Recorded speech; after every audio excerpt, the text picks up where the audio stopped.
Hey, I'm good, thanks. I was just calling because I think you spoke to Gabriel about that listing on Kingswood Drive. Yes, I did. Yeah, awesome. Well, I'm just kind of the one who I have the boring job. I just get to see if we're gonna, end up writing the check and if this is gonna be a good fit for us. So, um, I was just curious, could you kind of just catch me up to speed on your guys' conversation of where you last left off? Yeah, we were talking a little bit because my seller is offering seller financing. It's not the only owner financing that he's willing to take, Hmm. but his terms that he gave me that he would like are 10% down, with about 7% interest, and then 15 or 30-year loan with a 15-year balloon are the terms he gave me. Hmm. Um, but when Gabriel was talking to me, he was like, "Hey, would you take 5% down?" And then lower the interest rate if it's it's good credit and it's a low risk loan, and then as long as we cover all the closing costs including compensation, for you, would Hmm. that be something he would take? And I talked to him and he said, yeah, if they cover all the closing costs as far as compensation and then all the other closing costs, then that's something they could consider with the 5% down instead of 10. Okay. And I guess what would his rate look like if now he's at a seven? Where would he need to be then? Like just so I have an idea of what my payment's gonna look like to know if I can cash flow on it or not. Yeah, with seven, I did some calculations. I think the payment was actually pull it up because he had. Hold on 1 second. Hmm. Let me see, find it. Well, I know you were saying originally with the 10 and 7, I'm sure that payment's higher. But if we did the five, where would he need to be on an interest I would rate? need to I would need to calculate it, but for the 10 7, it was $2,700 a month. So I would have to calculate it with the 5% down. Gotcha. Okay, and I think Gabriel mentioned some about it was only I think he had it rented out and he was only getting like 2,500. So Yeah, he was able to get more, but he wasn't worried about it that much. He didn't have a mortgage payment on it, so and he was also giving them $200 to $300 off per month if they paid rent early or they paid rent in cash. So okay. that's something he was doing. He said he was able to get more. When I talked to him today, he was like, I could have got more, but I wasn't that worried about it, Yeah. because it's not like he was paying anything monthly on it. He was just paying taxes. Okay. So Uh, the rents are probably more like 2,700 bucks a month then. yes. Gotcha. Yeah, it's a good area. It's very private.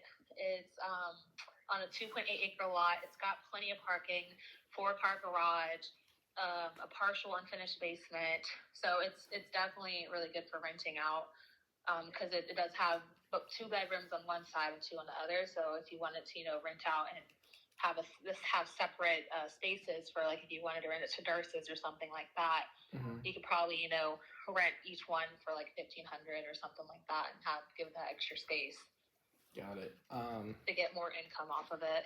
What's his taxes and insurance on it? I think he said his taxes were 500 a month, but we just found out yesterday that whenever we pulled the square footage for the taxes, they had it at 2,500 square feet, and the square footage is actually 1,600 of finished area. Hmm. So that because his taxes went up and he wasn't sure why. Um, so we're thinking that's the reason it was 500.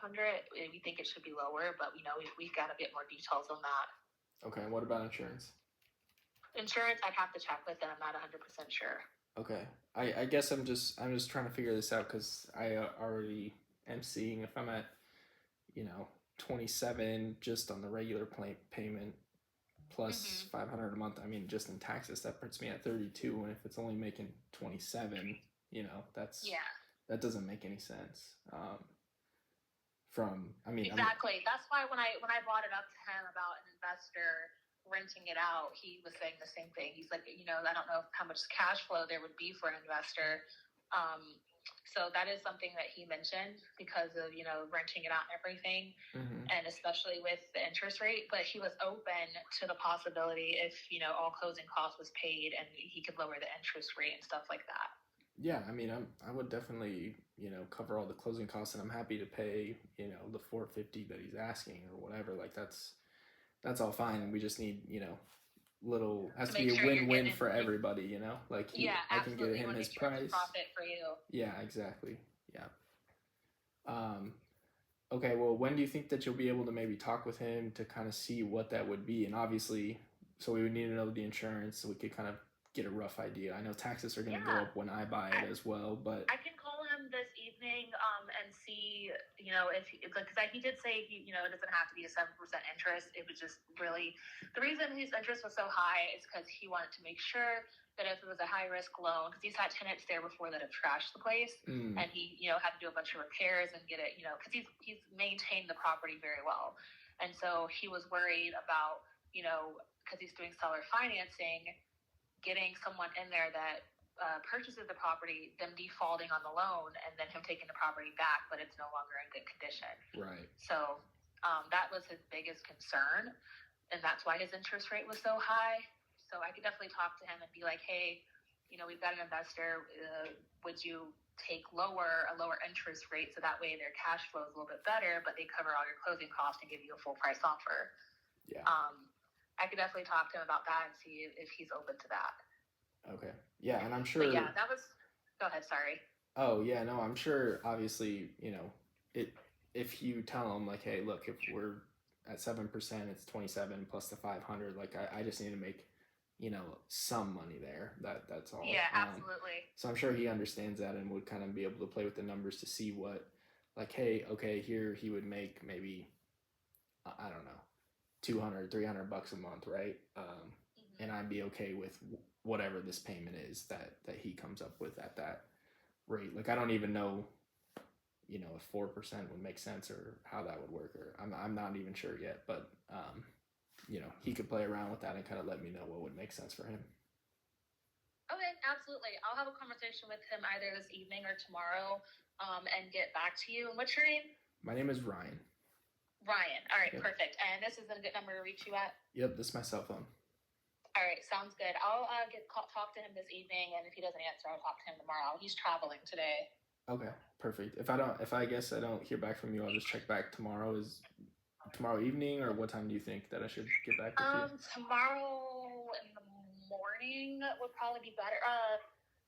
Around lunchtime would be great, actually. Anytime between like noon and 3. Okay, sounds good. We'll talk then. Yeah, of course. Sounds good. Talk to you soon, Ryan. All right, thanks so much, Wisdom. Oh, by the way, that's a really cool name. Thank you so much. Yeah, my parents did a pretty good job with that one. Yeah, I was like, is it supposed to be Harris and then Wisdom? I was like, is this backwards or is that right? And I was like, but no, that's an awesome name. Yeah, I've had people ask me if I made it up, and I'm like, no, it's my real name. It's on my birth certificate. Yeah, that's cool. All right, Wisdom. Well, you're the best, and we'll talk soon. All right, you too. Bye. All right, bye.